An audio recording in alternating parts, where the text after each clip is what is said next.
भाइयों, आप सभी लोगों को डॉक्टर रामकुशल सिंह के YouTube चैनल पर स्वागत है।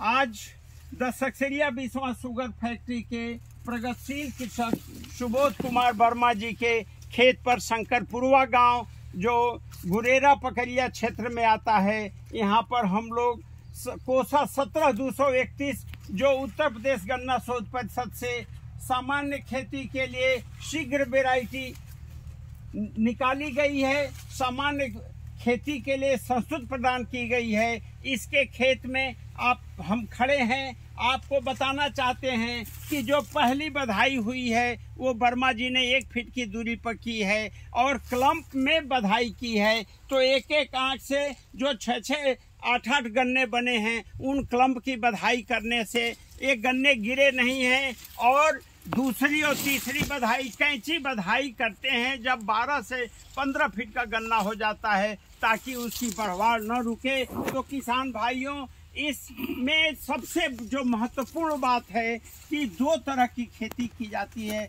एक नेचुरल फार्मिंग जिसको प्राकृतिक खेती के नाम से जानते हैं, दूसरा ऑर्गेनिक फार्मिंग जो जैविक खेती के नाम से जानते हैं। किसान भाई भ्रमित हो जाते हैं। नेचुरल फार्मिंग, प्राकृतिक फार्मिंग में आपकी पैदावार 2 से 3 साल तक घटती है, जबकि जैविक खेती में आपकी पैदावार कहीं से नहीं घटती। और आज का जो बदलता हुआ विज्ञान का परिवेश है, इसमें जो जैविक खेती है वो एटम के आधार पर, माइक्रोब्स, सूक्ष्म जीवाणुओं के आधार पर हो रही है। गाय के गोबर, 1 ग्राम गोबर में आने वाले 10 के आगे 7 शून्य लिख दीजिए। इतने जीवाणु 1 ग्राम गोबर में जो हमारे लिए बहुत ही किसान के लिए लाभदायक है, मित्र जीवाणु हैं। और जो नाइट्रोजन, फास्फोरस, पोटास, सल्फर सबका संश्लेषण प्रकृति से करते हैं,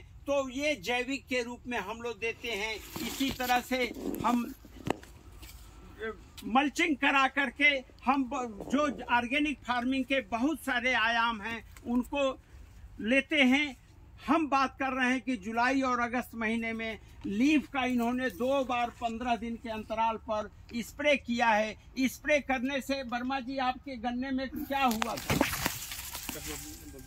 पैदावार बहुत अच्छी हो गई, कलर बड़ी बढ़िया, मतलब ये कि रंग अच्छा हो गया, पैदावार अधिक होने के चांसेज हैं, कोई भी रोग नहीं लगा है, कीड़ों का प्रकोप भी नहीं हुआ है। तो इस तरह से बढ़वार अच्छी हुई है।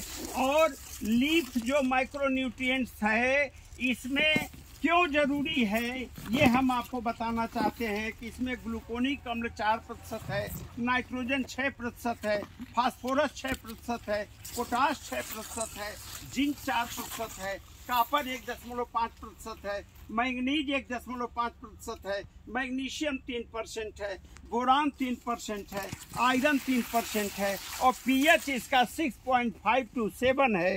रिड्यूसिंग शुगर 1% है। टोटल ग्लूकोनेट 50% से ज़्यादा है।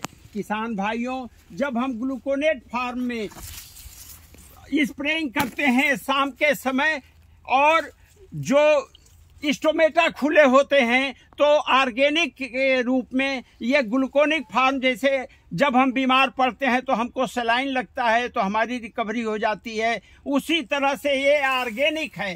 टोटल ऑर्गेनिक होने के नाते जो एल्टियम है, ऊपर की 3-4 पत्तियां हैं, उनके सभी स्टोमेटा खुले होते हैं। उस पर जब हम स्प्रे करते हैं, यानी 1 लीटर 1 एकड़ में 400 लीटर पानी में मिला करके, 1 लीटर लीफ का 400 लीटर पानी में मिला करके, और शाम के समय 3 बजे के बाद, 4 बजे के बाद जब आप स्प्रेइंग करते हैं, फोलियर स्प्रेइंग, तो स्टोमेटा इससे सकुलेंट होता है और स्टोमेटा इसे ग्रहण कर लेता है। तो पत्तियों के जो छिद्र हैं उसके द्वारा ये खाना बनाने का काम शुरू हो जाता है। और लीफ मॉलिक्यूल में बोरान है, जो कि विपरीत परिस्थिति में, जल भराव में, सूखा में, हर प्रकार से पौधे को लड़ने की क्षमता देता है, बीमारियों से लड़ने की क्षमता देता है, कीटाणुओं से लड़ने की क्षमता देता है। इसमें कॉपर जो है वो इंसेक्टिसाइड के रूप में